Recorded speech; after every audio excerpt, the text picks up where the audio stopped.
नमस्कार, द एजुटेक में आपका स्वागत है।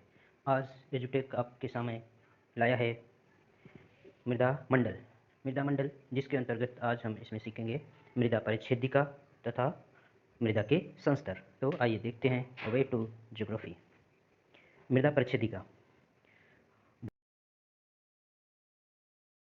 भू सतह तथा नीचे स्थित आधार शैल के ऊपरी भाग के मध्य स्थित, अर्थात भू सतह जो हमारा धरातल है उसके नीचे स्थित जो बहुत गहराई तक आधार शैल के ऊपरी भाग के मध्य यानी इन दोनों के बीच में जो भी भाग है, समस्त मृदा मंडल के लंबवत स्तरों के सामूहिक रूप से जो लंबवत वहाँ से नीचे से ऊपर तक का जो सामूहिक पर मृदा समूह है उसी को हम मृदा परिच्छेदिका कहते हैं। अर्थात मृदा की ऊर्ध्वाधर काट जो उसके विभिन्न परतों को दर्शाती है मृदा परिच्छेदिका कहलाती है। जैसे ये सामने आपके है, ऊपर से ऊपरी सतह से नीचे काली वाली जगह तक का बीच ऊपरी आपका भू सतह है, नीचे जो है आपका आधार शैल है और इसके बीच में जो भी परतें हैं उन सबको दिखा रहा है। यही आपकी मृदा परिच्छेदिका है। यहाँ से जैसे ये पूरा ऊपर से नीचे की जो काट की गई है इसे ही मृदा परिच्छेदिका कहा जाता है। मृदा परिच्छेदिका मृदा के घटकों के लंबवत वितरण का प्रतिनिधित्व करती है, यानी ऊपर से नीचे जो कोई भी पदार्थ है, गुण है, उसके उस विशेषता है, उन सबका यह प्रदर्शन करती है, जिसमें मृदा के निर्माण में भाग लेने वाले विभिन्न परतों को देखा जा सकता है। निर्माण में विभिन्न परतें हैं, इसमें अलग अलग गुणों हैं, कुछ पथरीली हैं तो कुछ है उपजाऊ। जैसे जैसे हम मृदा की गहराई में जाते हैं, मिट्टी के रंग तथा मिट्टी के चट्टानों के टुकड़ों के आकार में भी परिवर्तन होता जाता है, यानी ऊपर से नीचे जाने पर मिट्टी का जो रंग है वो भी बदलता जाता है और उसमें जो पाए जाने वाले कण हैं उनका आकार भी बदलता चला जाता है। तो आदर्श मृदा परिच्छेदिका की सामान्य विशेषताएं जो लगभग हर जगह मिलती हैं उसकी बात यहाँ पर की जा रही है। सामान्य रूप से ऊपर से नीचे जाने पर जैविक पदार्थों, जीवित जीवों की संख्या एवं उसमें यानी उसके क्रियाकलापों में क्रमशः कमी होती जाती है। यानी जैविक पदार्थ जो वनस्पति है, घास फूस है और कबाड़ है जो मनुष्य के द्वारा स्थापित जीवों के द्वारा छोड़ा गया या फिर उनके मरने के बाद जो पदार्थ होते हैं और उसमें छोटे छोटे जो जीव रहते हैं, ये सब जो होते हैं ऊपर से नीचे जाने पर इनकी संख्या कम होती जाती है। मिट्टी में स्थित वायु की मात्रा परिच्छेदिका में ऊपर, वायु चूंकि धरातल से ऊपर है, नीचे तो नहीं है, जो कण है वैसे में ऊपर है, ऊपर कुछ नीचे तक जाती है वायु, उसके बाद नहीं जाती है, अर्थात नीचे जाने पर वायु में कमी होती जाती है। इसी तरीके से नीचे जाने पर खनिजों और उनके प्रकार, जब खनिज है, खनिज चूंकि ऊपर नहीं होते, खनिज तो नीचे से निकलते हैं, तो खनिज और उनके प्रकारों में भी भिन्नता होती है, अर्थात ये बढ़ते चले जाते हैं। अभी तक सारी चीज़ें कम होती जाती थी, प्रकाश भी कम होता जाता है जैसे नीचे जाते हैं, लेकिन खनिजों की मात्रा और उनका प्रकार बढ़ता चला जाता है। परिच्छेदिका में ऊपर से नीचे जाने पर स्थित जल की मात्रा में भी कोई निश्चितता नहीं पाई जाती, यानी कहीं पर जल, मान लीजिए अगर हम बोरवेल करते हैं तो कहीं पर बहुत आसानी से मिल जाता है, कहीं बहुत नीचे जाता है, तो मृदा परिच्छेदिका में भी जल का जो वितरण है वो निश्चित रूप से नहीं कहा जा सकता कि नीचे जाने पर बढ़ेगा या घटेगा, क्योंकि भूमिगत जल की मात्रा विभिन्न कारकों के द्वारा निर्धारित होता है। ठीक, आइए आगे चलते हैं। मृदा संस्तर। तो मृदा संस्तर या मृदा की परतें, अभी तक हमने देखा कि मृदा प्रोफाइल के अंतर्गत क्या थी, कई परतें थी, उन्हीं परतों को क्या कहा जाता है, संस्तर कहा जाता है। और उन्हीं परतों में हम जानते हैं, तो आगे देखते हैं क्या है। परतें किसी भी मृदा में ऊर्ध्वाधर रूप से भौतिक एवं रासायनिक संगठन, यानी भौतिक गुण कैसी है, बड़ा आकार है, छोटा आकार, रासायनिक है, कौन सी पदार्थ है, मतलब सिलिका है, एल्यूमिनियम ज़्यादा है, क्या है, ये सब चीज़ें रासायनिक पदार्थ के अंतर्गत, रासायनिक संगठन के अंतर्गत आते हैं। जैविक तत्व यानी इसमें केचुए हैं, छोटे अपघटक कितने हैं, क्या हैं, ये सब सारी चीज़ें आजकल बहुत पेस्टिसाइड्स के चलते ये सब खत्म होते जा रहे हैं, उनकी बात कही जा रही है। मृदा की संरचना कैसी है, बलुआ है, दोमट है, ये सब चीज़ें हम पहले पढ़ चुके हैं जिसके बारे में। आदि की विशिष्टता वाले क्षैतिज संस्तरों या मंडलों को मृदा संस्तर कहा जाता है, यानी सभी मृदा संस्तर में एक अलग विशेषता होती है, उसको अलग करने के बाद जो हमें समान रूप से जहाँ पर ये सारी चीज़ें मिलती हैं उसे हम एक संस्तर कहते हैं।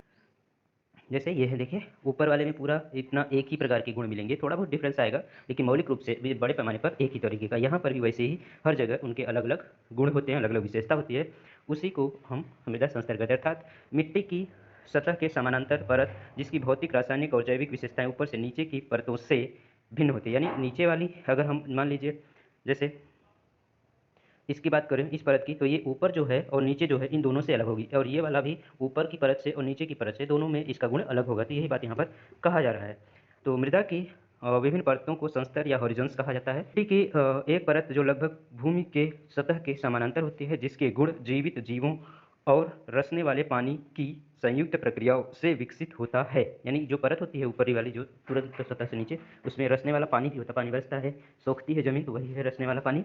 और फिर उसमें जीव भी होते हैं जो उसमें विभिन्न प्रकार की क्रियाएँ करते हैं, जिससे उसके मिट्टी के गुण बदलते जाते हैं। जैसे जैसे नीचे जाते हैं, हमने पहले पढ़ चुके हैं कि उनकी संख्या कम होती जाती है और ये सारी चीज़ें गुण बदलते चले जाते हैं, जिसके गुण जीवित जीवों और रसने वाले पानी की संयुक्त प्रक्रियाओं में विकसित होते हैं। अक्सर यह किसी क्षेत्र की मिट्टी की सतह, ठीक है, के नीचे एक से अधिक संस्तर मिलते हैं। यानी सतह जो ये है, घास वाली पार्ट यहाँ पर देखिए, ये वाला, इसके नीचे एक से अधिक सतह मिल रही है ना, तो यही बात यहाँ पर कहा जा रहा है। अलग अलग परतों का ऊर्ध्वाधर अनुक्रम, अनुक्रम माने ऊपर से नीचे या नीचे से ऊपर, जो प्रत्येक मृदा के प्रकारों के लिए अद्वितीय होता है। यानी हर एक प्रकार की मृदा में ये संस्तर अलग अलग हो सकते हैं, जरूरी नहीं कि सभी, जैसे मान लीजिए इलाहाबाद की गंगा के घाट पर जो अगर निकालेंगे तो ऐसा नहीं मिलेगा जो कि वहाँ मिर्ज़ापुर के एरिया में है, तो सब जगह अलग अलग होगा। तो यही कहा जा रहा है कि उनकी एक अद्वितीय रूप होता है। मृदा संस्तर मृदा निर्माण प्रक्रिया का एक परिणाम होता है। यानी निर्माण जो होती है प्रक्रिया, उसमें कौन कौन सी प्रक्रियाएं भाग ले रही हैं, उसका ये एक परिणाम ये होता है। जो परतें ऐसी प्रक्रियाओं से नहीं गुजरती है, यानी जिन परतों में ये प्रक्रियाएं चालू नहीं होती हैं, जैसे निच्छालन के, अपघटन की, और ये सब क्रियाएं जो होती हैं अगर नहीं चालू हैं, तो उसके लिए हम सिर्फ एक नाम देते हैं, लेयर ना, ठीक है, उसे हम सिर्फ परत कहते हैं या लेयर कहते हैं, सिंपल सा, उसका नाम कुछ नहीं दिया जाता है। अधिकांश मृदा वर्गीकरण प्रणालियों में मृदा के प्रकारों को परिभाषित करने के लिए, यानी मृदा वर्गीकरण प्रणालियां हैं अलग अलग देशों में, सब अलग जो प्रणाली है उसको, उसमें मृदा को परिभाषित करने के लिए जो प्रयोग किया है, संस्तर का उपयोग किया जाता है। यानी इन संस्तरों के आधार पर ही मृदा को परिभाषित किया जाता है। मृदा संस्तर के विकास में क्षेत्रीय विशेषता अर्थात क्षेत्र की जलवायु, क्षेत्रीय विशेषता यानी जहाँ जिस क्षेत्र की हम बात कर रहे हैं वहाँ की जो जलवायु है, फिर उसमें वनस्पति कौन सी है, जंतु कौन किस प्रकार के हैं, कितने हैं, उच्चावच कैसा है, इसके पारस्परिक अंतर क्रिया, इनकी एक दूसरे से कैसा रिलेशनशिप है, और समय महत्वपूर्ण कारक होते हैं। कितना समय से ये प्रक्रियाएं हो रही हैं, कि अभी जैसे अपलिफ्टमेंट तो नहीं हुआ, पहले जंगल था, जंगल से काट के खेती तो नहीं की जा रही, ये सारी चीज़ें भी मायने रखती हैं। प्रत्येक संस्तर भौतिक, रासायनिक और जैविक विशेषता के आधार पर अन्य से भिन्न होता है, जिसको हम लोग चर्चा कर चुके कि ऊपर से नीचे जाएंगे तो क्या परिवर्तन होता है। यानी एक संस्तर दूसरे संस्तर से कई रूपों से जैविक, भौतिक और रासायनिक रूप से भिन्न होता है। मृदा संस्तर के प्रकार, तो मृदा संस्तर के प्रकारों की बात हम यहाँ पर करते हैं, तो इसके प्रकार के लिए अलग अलग प्रणालियाँ हैं, तो उन प्रणालियों के आधार पर हम कुछ प्रणालियों को यहाँ पर डिस्कस करेंगे। इसमें अधिकांश मृदा वर्गीकरण की विभिन्न प्रणालियों में अलग अलग संस्तरों का प्रयोग किया जाता है, यानी संस्तरों का नाम भी अलग अलग रख दिया गया है। सामान्य वर्णनात्मक उद्देश्यों के लिए, यानी व्याख्या करने के लिए, इसे मृदा प्रोफाइल में उनके स्थान और संरचना के आधार पर संक्षिप्त नाम दे दिए जाते हैं। यानी जो संरचना है और उनका स्थान है, उसी के आधार पर अलग अलग जगह पर इनका नाम दे दिया जाता है। जो सतह से नीचे की ओर होते हैं, यानी जो सतह, ऊपरी सतह से नीचे की ओर बढ़ते जाते हैं, एक उनका क्रम यही लिया जाता है, ऊपर से नीचे ही, ऐसा नहीं कि नीचे से ऊपर का क्रम दिया जाएगा, ऐसा नहीं लिया जाता। एक कॉमन चीज़ ये, तो जिससे कि भले ही हम दूसरा नाम दे दें लेकिन चीज़ें वही समझी जाएँ। इन्हें ओ, ए, बी, सी, आर या डी, आर की जगह डी डी कभी भी इस्तेमाल कभी कभी किया जाता है, तो आदि संकेतों से दिखाया जाता है, ठीक है। अब यहाँ पर देखते हैं आगे क्या है। सामान्य, सर्वप्रथम मृदा को दो संस्तरों में बांटते हैं, जैविक संस्तर और खनिज संस्तर। जैविक संस्तर और खनिज संस्तर, चूंकि मिट्टी के ऊपर जीवों का विकास है, धरातल के ऊपर जीवों का निवास है, तो जो ऊपरी सतह है उसे हम जैविक, और उसके नीचे जहाँ तक जीवों का अस्तित्व नहीं होता वहाँ से हम खनिज संस्तर देखते हैं। जैसे देखिए, ओ है ओ संस्तर, फिर ए संस्तर, बी संस्तर, सी संस्तर और डी संस्तर। यहाँ पर आर है, आर नहीं डी दिया गया है, तो ये है ऊपर से नीचे अलग अलग प्रकारों का लिया जाता है, ठीक है। तो सामान्य रूप से सर्वप्रथम मृदा को दो संस्तरों में बांटा जाता है, जैविक और फिर खनिज। इस रूप में हम जैविक और खनिज। ऑस्ट्रेलियाई मृदा और भूमि सर्वे फील्ड बुक के अनुसार, यानी ऑस्ट्रेलिया में जो भूमि का सर्वे और फील्ड का सर्वे किया गया है, उस बुक के अनुसार जो मृदा के संस्तर लिए गए हैं उसमें है ओ, पहला है ओ, जैसे कि अभी दिखाया गया था ओ था, तो ओ में दो ग्रुप किए गए, O1 और O2। उसके नीचे P संस्तर लिया गया, यहाँ पर A संस्तर था लेकिन वहाँ पर P संस्तर लिया गया, P1 और P2। फिर उसके बाद A लिया गया, A में A1, A2, A3, यानी तीसरा संस्तर यहाँ पर है A, जबकि वहाँ पर अभी जो सैंपल दिखाया गया था उसमें दो दूसरा स्तर था। फिर B लिया गया, तो जिसमें भी B1, B2 और B3 लिया गया है। सी, सी की जगह सी, डी की जगह डी, और आर भी उसमें शामिल है, यानी आर और डी यहाँ पर डिफरेंस है, ठीक है। डी और आर दोनों अलग अलग हो गए यहाँ पर, जबकि सामान्य रूप से डी में ही या आर में ही सभी को ले लिया जाता है, और एल, ठीक है। अब इसके बीच में भी क्या पाया जाता है, कुछ संक्रमण क्षेत्र पाए जाते हैं, यानी ये ऑस्ट्रेलिया में जो होता है वर्गीकरण माइक्रो बहुत बारीक किया गया है, इसलिए इनमें संस्तरों की संख्या बढ़ गई है। उसके बाद भी दो संस्तरों के बीच का जो संक्रमण क्षेत्र है उसकी भी यहाँ व्याख्या की गई है। ए और बी के बीच का संस्तर, फिर बी से ए का, देन दोनों तरफ के संस्तर दिए गए हैं। तो आगे चलकर हम देखेंगे किसका भी वर्गीकरण, जैसे B1 और A3 और B1 दोनों क्या हो गए, ए बी और बी ए, ठीक है। ए से बी तक के संस्तरों को सामूहिक रूप से सोलम कहा जाता है, यानी जो मिट्टी है वास्तविक सोइल जिसे हम बोलते हैं, सोलम शब्द से लिया गया, तो उसे सोलम को कहाँ से लिया गया, A1 से और B3 तक, अर्थात ए से बी पूरा जो होता है वो है आपका मृदा solum. United State development of agriculture field book के अनुसार, यानी यूनाइटेड स्टेट का अमेरिकन का जो एग्रीकल्चर विभाग है उसकी फील्ड बुक के अनुसार मृदा का संस्तर है, ओ संस्तर जैविक सामग्री के लिए है, ए संस्तर खनिज पदार्थ संस्तर है, ई संस्तर खनिज मिट्टी आदि में जहाँ पर कुछ हानियाँ होती है यानी वो निच्छालन करते हैं, नीचे जाते हैं, ई संस्तर से। बी उसके बाद आ जाता है मिट्टी का उपसतह यानी संचय, यानी ये मिट्टी है, मिट्टिका का यहाँ पर प्रभाव होता है, मिट्टी का मतलब क्ले से कुछ संबंधित, और यहाँ पर जो ऊपर से नीचे आता है वहाँ पर संचय होता है बी संस्तर में, ठीक है। सी संस्तर थोड़ा तेज जैविक परिवर्तन का होता है, यानी पर पूरी जैविक परिवर्तन बिल्कुल लगभग नहीं होते थे, जैविक परिवर्तन की बात यहाँ पर कह रहा है कि पूरी तरीके से खत्म हो जाते हैं। एल संस्तर ह्यूमिक मिट्टी सामग्री है, ह्यूमिक मिट्टी सामग्री। अब यहाँ पर थोड़ा सा डिफरेंस होता है, क्यों, क्योंकि ये दोनों जगह सी और एल ऊपर भी मिल सकते हैं और नीचे भी मिल सकते हैं, दोनों जगह पर। और डब्ल्यू संस्तर मिट्टी के भीतर तरल पानी, यानी मिट्टी में जो तरल पानी मिलता है उसकी उस संस्तर की बात कर रहा है कि कहाँ से तरल पानी मिलना शुरू होता है उस गहराई तक।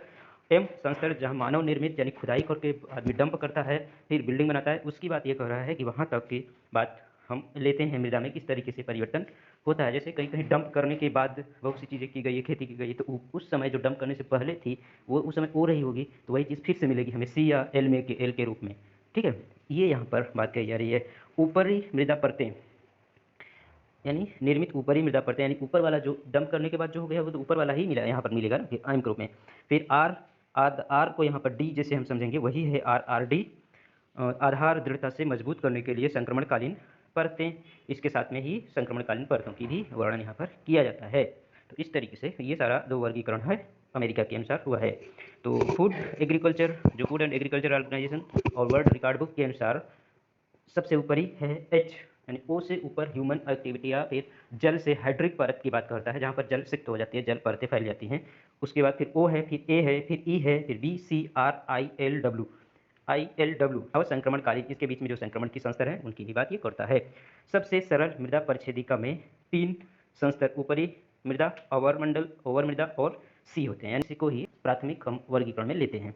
इसके बाद एक परिपक्व मृदा हम मानते हैं, सामान्य जो होते हैं सर्वव्यापी, जिसे यूनिवर्सल लिया जाता है, जिसके आधार पर अन्य का हम माइक्रो एनालिसिस करते हैं अपने अपने क्षेत्र में, तो वो है परिच्छेदिका में संस्तर मिलते हैं, जैसे जैविक परत ओ, ऊपरी मृदा ए, निच्छालन परत ई, अवर मृदा बी, मातृ चट्टान सी और आधार आर, ठीक है। ये उसके जो परिपक्व मृदा प्रोफाइल बनती है उसमें ये इतनी परत मिलती है। तो इस तरीके से ये आपके पास 6 के बारे में हम आगे बात करते हैं। जर्मनी प्रणाली के अनुसार, अब जर्मन में देखिए क्या है, ऊपरी जल स्तर, ऊपरी जलीय संस्तर, उपजल संस्तर में क्या होता है, जो भाग जल से फैल जाता है यानी जनरली जल से में डूब जाता है, संतृप्त हो जाता है, उसके नीचे जैविक संस्तर पाया जाता है, में जिसमें सबसे ऊपर एच है हाइड्रिक, यानी कुछ समय के लिए जल होता है, एल जहाँ पर पत्तियाँ सीधे गिर जाती हैं, और फिर ओ परत वो है जहाँ अपघटित होती हैं। तो आगे हम इसको देखेंगे फिर कैसे इसका वर्गीकरण ओ को ही भागों में बांट दिया जाता है, तो उसी का ये अलग अलग नाम है, बता रहे हैं ना कि हर जगह अपने एक ही चीज़ को अलग अलग नाम से दिया गया है। आगे हम सीखेंगे खनिज संस्तर में, फिर खनिज संस्तर होता है, तो इसमें यहाँ पर ढेर सारे हैं, ACPT SGMERY, तो यहाँ का अपना एक अलग वर्गीकरण है, इसके पूरा डिटेल दिया है और इसमें बहुत माइक्रो स्तर तक। इसके अलावा इसमें छोटे छोटे जो वेरिएशन होते हैं उनके हम लोअर केस लेटर्स का प्रयोग करते हैं और नंबर का भी प्रयोग करते हैं।